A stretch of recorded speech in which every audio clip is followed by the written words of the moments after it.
All right, but.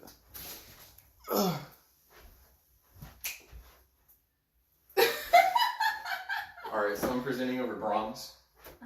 So the way I'm doing it is I split it up into like two main sections, and I start by talking about your boy Brahms, and it's pretty much just a biography, and then I go into talking about the symphony, and then I have in the nom a bunch of stuff marked about the form and all that I'm going to talk about in the nom. Yeah. We're going to go on to this. It's pretty much just a biography. He was born May 7th, 1833 in Hamburg, Germany, and he died April 3rd. Some dates, he's a romantic composer and a pianist. His dad was a double bassist. I'm talking about how he knew Schumann, the Schumann family, and when Robert died, he started to take care of the family and all that, and he got real close to, what's her name? Clara, yeah, Clara. And then on the same side, I kind of start to talk about the divergence between the two types of schools, the contemporary way of learning. What did I say it was? The divergence of musical styles in Germany at the time. The new German schools focus on modernistic styles, and composers such as Wagner and Liszt didn't like Schumann, but they respected Brahms because he was really out there. But yeah, I'm going to talk about the difference in that. I talk about my man's more.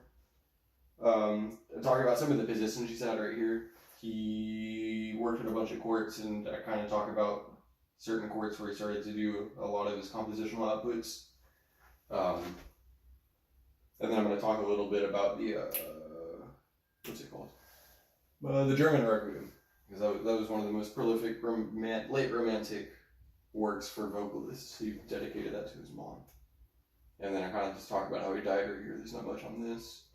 And then, like I said, I do the intro to the symphony right here. Start to talk about it. I don't think I talk about it being a chaconne yet. On this slide. No, not yet. This is kind of just talking about the composition and everything. Mm-hmm. And then on the next slide, oh boy. Yeah, this is talking about how Brahms was really concerned about him not thinking that the symphony was going to do well because he composed it in a cold climate and he was kind of influenced by it. And it was like a summer retreat for him. And I'll kind of talk about that more in detail. But he sent an email. We didn't have that back in the day. He wrote to the court composer or whoever he is, and he was talking about that. And after the first performance, during the first performance, every movement the audience stood up and applauded. And then the Duke and his entourage of something requested that after everyone left that they redo the first and third movement. I thought that was kind of cool. Like I said, it's a chaconne with 32 variations, and it's all based off of a Bach ostinato. And then I'm going to talk about the influences on it. It's like some Greek culture, all that kind of stuff. He was neoclassical, so I'm going to talk about the neoclassicism. Talk about Buxtehude's influence and Couperin's influence. And then, like I said, it's a bass ostinato off of Bach's cantata Nacht der Heer.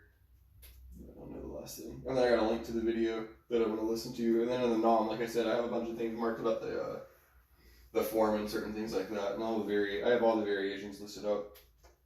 And then the form right there, it breaks down the form. It's pretty much what's in the nom, and I added a couple things. Right. And then the bibliography. Thinking. How do you think? How do you feel about that? I feel good. I think, I think it's good that you have the stuff marked in the nom and everything. Yeah, for sure. So, yeah, no, it seems like you know what you're talking about. Oh.